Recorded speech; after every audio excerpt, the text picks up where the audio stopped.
Hello dear friends and welcome to another chess lesson from chesslessons.blog. Today we are going to study another endgame position, and if you haven't seen our previous video lessons on the endgame studies, I suggest you to do so because they are very important in order to understand that position.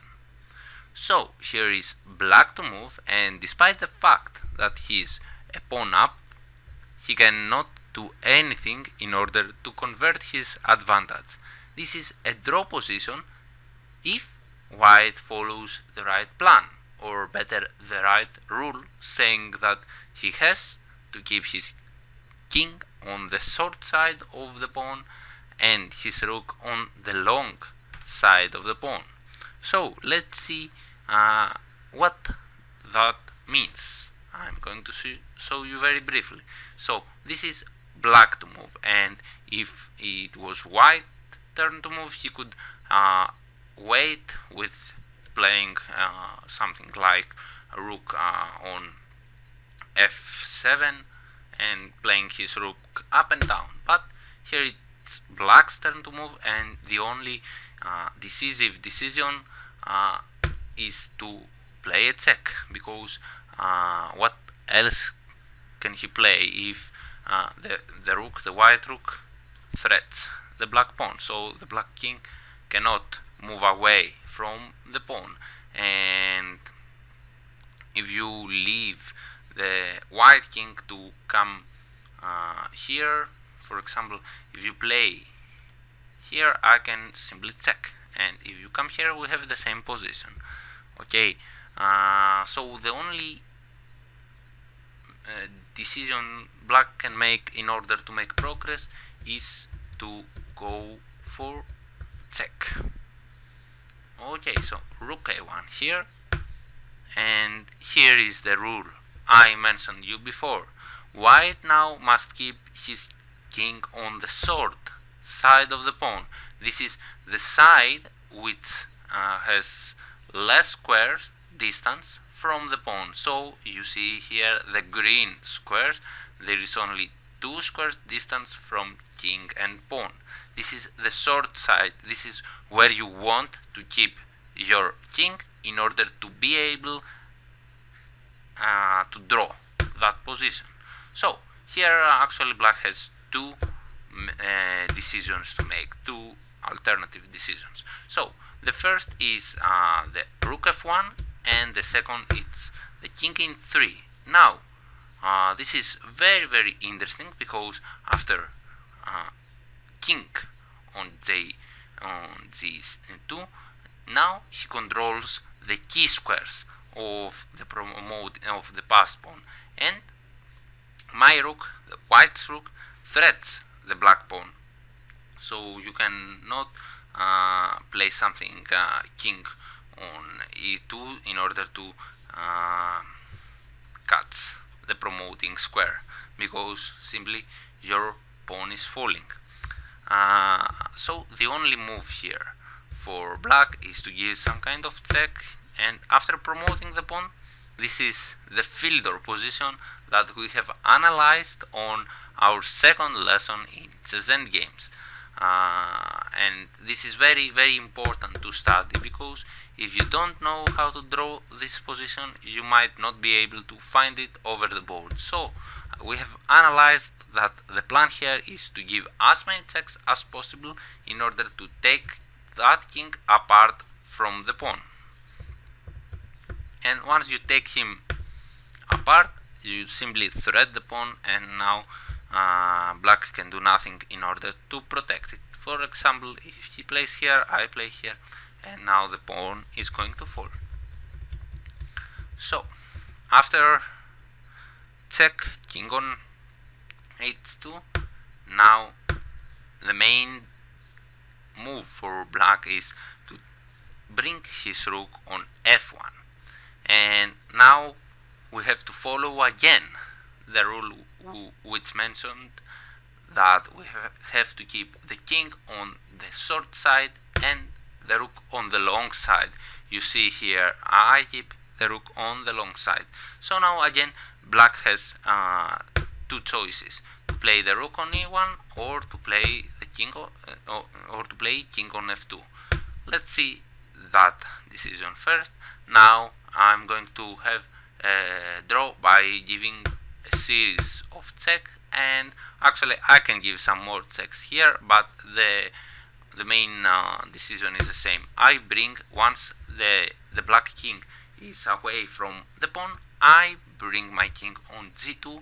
Now I threat the black's rook, and I also threat to come here with my rook, and even if we exchange rooks, it's a draw, because after that I'm going to simply take the pawn with my king, and if you remove your rook, I'm going simply to take the pawn with my rook, and this is also a draw. So here the only move for black is to remove his rook from the f file, and now I can give some more checks in order to draw, to continue let's say the perpetual checks. But rook f3 also draws. Almost every move here draws, because your pieces are not coordinating well with your pawn.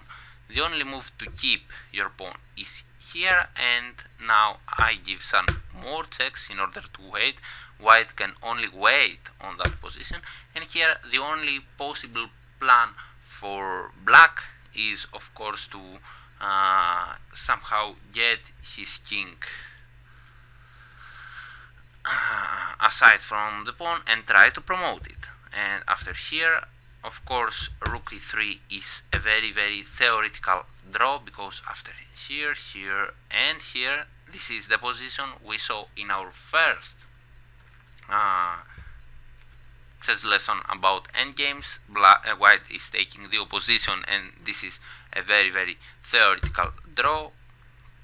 Actually, we can see that after here the only move is here, here, and this is stalemate.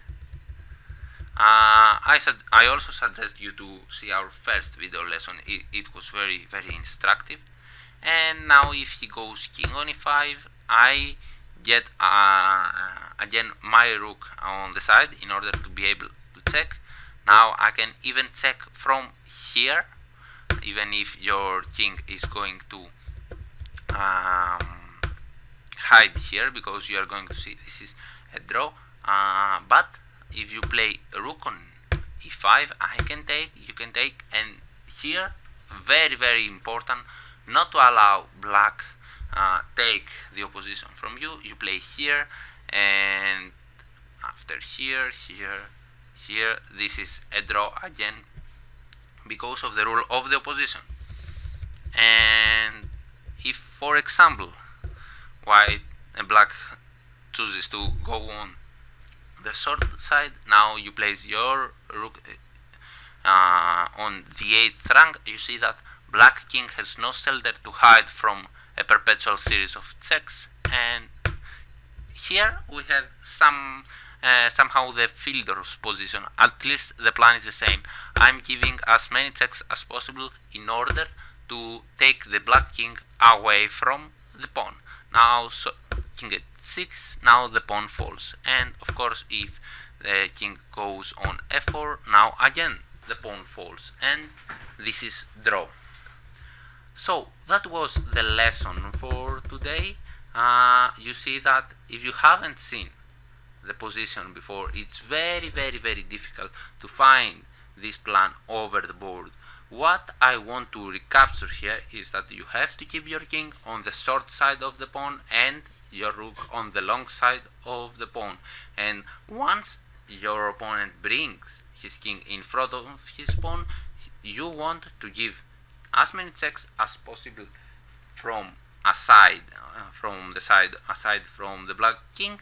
And once you take him apart, away from the pawn, to place your king on g2 to threat the rook, and on f1 to threat the rook, and threat to bring your rook to take the pawn. So let's see very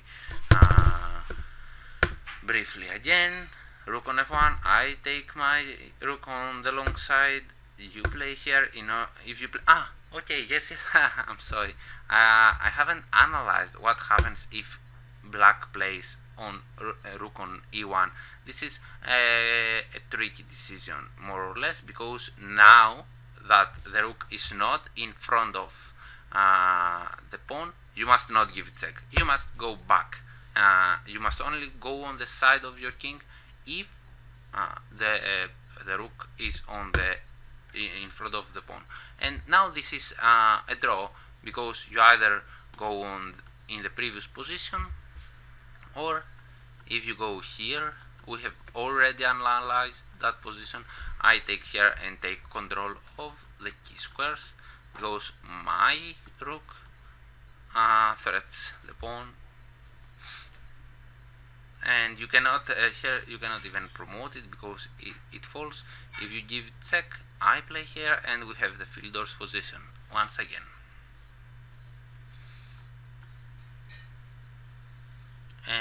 So now after here, there is nothing to be afraid of, because I keep the king on the short side, and if you try somehow to play here, I play check, play here, I play here, and everything is okay. Now check, there is nothing to be afraid of, because that king has always to protect the rook.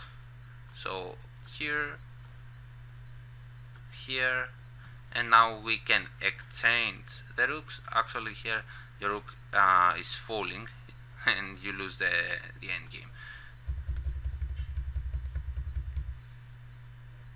Okay, so that was the short side defense. We see that it applies with bishop's pawn, and we play side checks, let's say rook on a3, only when the enemy's rook is on f1. If rook e1, you go back. Okay, thank you very much for watching, and if you want to see more lessons coming out, and if you want to get notified about the new lessons, please subscribe on my channel and visit my site chesslessons.blog in order to find more useful lessons. Now, if you want to advance even more your chess skills, your rating, and your play, you can even find personal teaching through my page. This is everything you need to know is under the private lessons page, and I will tell you now. The rate for private lessons is $8 per hour, but with the code you see now on your screen, you can get a discount price for the first month. However, lessons you arrange for $5 per hour. So I will make that discount for you if you want to take private lessons with me and advance your play and raise your rating. Thank you very much for watching, and until the next time, I hope you keep playing chess and to be good. Bye guys.